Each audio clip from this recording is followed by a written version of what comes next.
Here's the Whirlpool refrigerator here. You can see that. Here's the inside.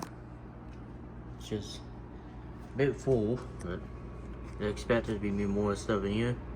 See, light bulb works in here, both of them.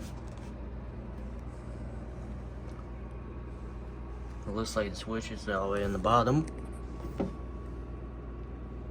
Anyway, this is model ER2CHMXPB04.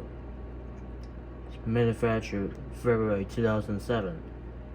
So it's pretty much the same as that microwave video on that Whirlpool Go microwave. You know, if you know what I'm talking about. Anyway, there's that. I mean, who knows? Here's the freezer part. Extremely cool in here. Yep.